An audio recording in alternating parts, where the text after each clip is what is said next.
जय भवानी। आप सभी देखना शुरू कर चुके हैं एग्जाम सेक्शन तक स्टडी यूट्यूब चैनल और आज की बड़ी खबर में टीचर्स में दिख रही सभी खबरों पे चर्चा की जाएगी। कौन सी परीक्षा यूपीटी पीएससी कब शुरू करने जा रहा है, साथ ही साथ टीजीटी पीजीटी परीक्षा को लेकर के डेट बहुत जल्द, वो कब तक, जैसा कि पहले आपको बताया गया था परीक्षा नियंत्रक एटलीस्ट 20 के पहले मिल जाएंगे, तो परीक्षा नियंत्रक भी आ गए, तो परीक्षा कब होगी तो ये भी जान लेंगे आज की बड़ी खबर की वीडियो में। एग्जाम जंक्शन तक स्टडी यूट्यूब चैनल के प्लेटफॉर्म पर अगर अभी तक आपने चैनल को सब्सक्राइब नहीं किया तो चैनल को लाइक शेयर और सब्सक्राइब करें, साथ ही साथ बेल आइकन को भी प्रेस कर लीजिएगा। जैसे ही वीडियो अपलोड होगी उसका नोटिफिकेशन आपको देखने को सबसे पहले मिलेगा।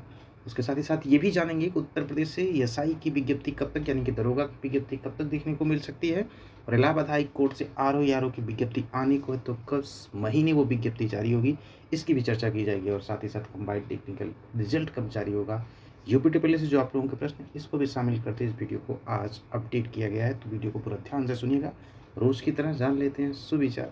एक चीज़ हमेशा याद रखिएगा कि तेरे गिरने में तेरी हार नहीं।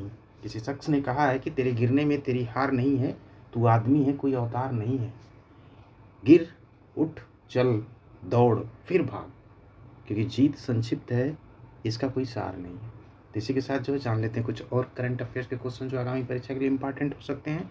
आपसे पूछा जा सकता है कि भारत के पहले पिज्जा एटीएम की शुरुआत जो है किस शहर में की गई, तो याद रखिएगा सबसे पहले ये पिज्जा एटीएम की शुरुआत की गई है चंडीगढ़ में।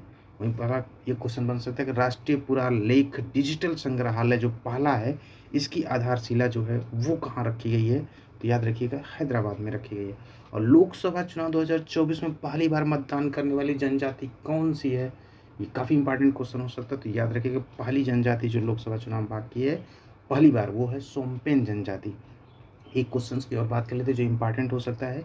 चीता पुनर्वास परियोजना के अंतर्गत भारत में जन्मी पहली मादा शावक का नाम क्या है, तो इस मादा शावक का नाम है मुखी। अब चलिए देख लेते हैं आज की बड़ी खबर। आज के समाचार पत्रों की कुछ खबर देख लेते हैं, फिर बात करते हैं आगे की खबरों को लेकर के। डीयू के स्नातक प्रोग्राम में सीटें अब भी खाली हैं। पहला स्पॉट राउंड कल से। विश्वविद्यालय प्रशासन की घोषणा, छात्रों को सीट अपग्रेड का नहीं मिलेगा मौका। तो याद रखिएगा दिल्ली विश्वविद्यालय में जो भी शैक्षणिक सत्र 2024-25 में प्रोग्राम में दाखिले के ले सकते हैं, उसमें 3 राउंड संपन्न होने के बाद अब भी सीटें जो है खाली हैं। ऐसे में डीयू सीटों की समीक्षा के बाद दोबारा से दाखिला प्रक्रिया शुरू करने जा रहा है। सीटों को भरने के लिए स्पॉट राउंड फर्स्ट शुरू कराने की घोषणा की गई है। स्पॉट राउंड जो है फर्स्ट की शुरुआत 18 सितंबर सुबह 10 बजे से होगी। बढ़ते अगली खबर पीसीएस प्रारंभिक परीक्षा 26-27 अक्टूबर को कराने की तैयारी। तो इस प्रकार का अगर निर्णय होता है तो प्रतियोगी छात्रों के लिए बिल्कुल भी अच्छा नहीं होगा, क्योंकि हो जाएगा नॉर्मलाइजेशन लागू, और नॉर्मलाइजेशन लागू में ढाक की 3 बात भर्ती में किसका फायदा होगा ये अच्छी तरह से समझ रखते हैं। केंद्र निर्धारण में जो कड़े मानक जो नियम लाए गए हैं, इसी को लेकर के उहापोह की स्थिति बनी हुई है, इसलिए आयोग जो है 2 डेट को लेकर के तैयारी किए हुए है, जिसकी वजह से परीक्षा कराने में कोई दिक्कत ना हो। लेकिन उत्तर प्रदेश लोक सेवा आयोग के द्वारा यदि पीसीएस की भी परीक्षा 2 दिन में होती है तो कुल मिला के प्रतियोगी छात्रों को इससे नुकसान हो सकता है। यदि अभी नहीं चेतेंगे तो बाद में फिर कुछ नहीं कर सकते हैं, इसलिए इस चीज़ को जरूर ध्यान दीजिएगा। खासकर जो सरकार भी ध्यान दे कि पीसीएस जैसी परीक्षा को कम से कम नंबर 1 की परीक्षा अगर स्टेट लेवल की, तो इसके लिए तो ऐसी व्यवस्था की जाए ताकि एक दिन में परीक्षा संपन्न कराई जा सके। तो 26 और 27 अक्टूबर की परीक्षा आयोजन के विकल्प तैयार किया है। इसको लेकर के आयोग ने जो है प्रदेश के सभी डीएम को पत्र लिख कर किया, लेकिन ऐसा अगर न हो तो ही अच्छा है, क्योंकि समीक्षा अधिकारी, सहायक समीक्षा अधिकारी परीक्षा को तो पूरी संभावना क्या है, वो बिल्कुल 2 दिन की परीक्षा होगी।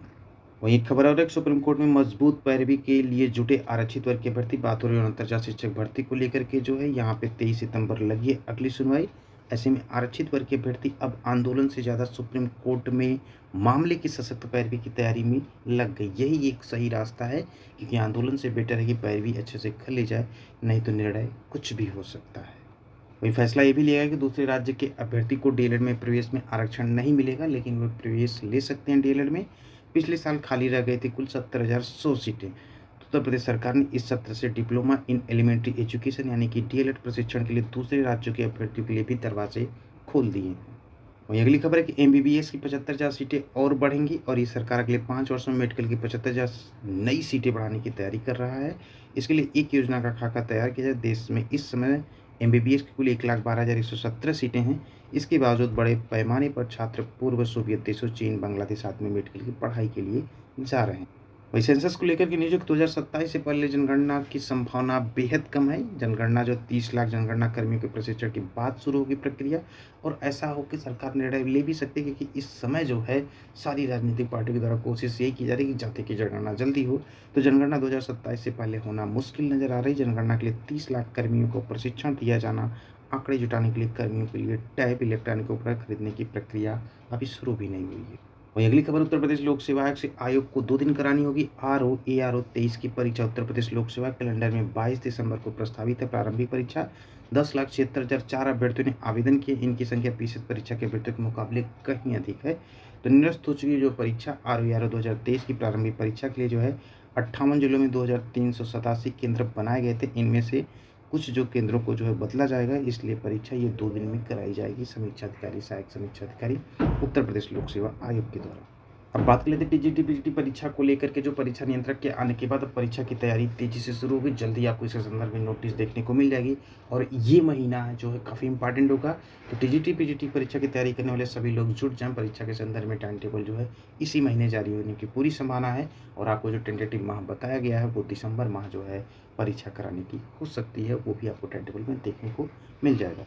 बात कर लेते हैं यूपीएसआई विज्ञप्ति को लेकर। तो यूपीएसआई की विज्ञप्ति में अभी फिलहाल कुछ एस्पिरेंट क्वेश्चन पूछे थे कमेंट सेक्शन के माध्यम से। आपको बता दें अभी फिलहाल जो इस विज्ञप्ति में वक्त लगेगा, और वक्त 3 से 4 महीने का लग सकता है। उसके बाद ही जो है ये विज्ञापन जारी हो। पदों की संख्या टेंटेटिव आपको बता दें तो 4200 से 4500 के पदों पर विज्ञापन जो है जारी हो सकता है। इसमें थोड़ा सा वक्त जो लगेगा 3 से 4 महीने, उसके बाद आपको और ऑथेंटिक अपडेट दे दी जाएगी। इसलिए चैनल को लाइक, शेयर और सब्सक्राइब किए रहें। साथ ही साथ जान लीजिए इलाहाबाद हाईकोर्ट से विज्ञप्ति अगले माह जो विज्ञापन आ सकता है, ऐसी जानकारी है। तो थोड़ा सा इंतजार करें। इस विज्ञापन को लेकर के जो भी तैयारी में जुटे, चैनल को सब्सक्राइब किए रहें।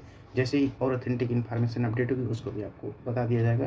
कितने पदों पर विज्ञापन आएगा ये भी चीज़ें आपसे शेयर की जाएंगी, इसलिए चैनल को सब्सक्राइब करें। विज्ञापन अगले माह आने की संभावना बन रही है, तो विज्ञापन अगले माह देखने को मिल भी सकता है। कंबाइंड टेक्निकल रिजल्ट को लेकर के आपका प्रश्न, कंबाइंड टेक्निकल रिजल्ट पहले से जारी करने जा रहा है जो है मिड अक्टूबर के बाद जो है किसी भी समय आपको जो है ये परिणाम देखने को मिल सकता है। यूपीटीपीएससी से परीक्षा जो कुछ होने की पेंडिंग में पड़ी, तो परीक्षाओं का दौर जो शुरू होगा वो आपका नवंबर का लास्ट वीक जो होगा काफ़ी इंपॉर्टेंट होगा। उसमें एक परीक्षा के आयोजन की चर्चा है। अगर इसमें थोड़ा बहुत भी विलंब होगा तो दिसंबर डिले नहीं होगा। दिसंबर माह में एटलीस्ट 1 परीक्षा एग्जाम का आयोजन जो है यूपीटीपीएससी करा देगा, और वो सबसे पहले परीक्षा होगी बीपीओ की। तो यूपीटीपीएससी से परीक्षाओं में आपको बता दें 2 से 3 महीने का इंतजार करना पड़ेगा, क्योंकि स्टेट में 2 से 3 परीक्षाएं यानी कि 2 से 3 आयोगों की परीक्षाएं जो है एक ही समय में नहीं हो सकती, इसलिए थोड़ा सा डिले हो सकता है। तो 10 से 15 दिन का डिले भी देखने को मिल सकता है। इसमें जो भी अपडेट होगी उसके बारे में आपको बता दिया जाएगा। इसलिए चैनल को बार बार कहा जाता है कि बेल आइकन को प्रेस करें, सब्सक्राइब करने के साथ ही साथ लाइक भी करते चलें। अब बात कर लेते हैं जूनियर स्टूडेंट टाइपिंग को लेकर के।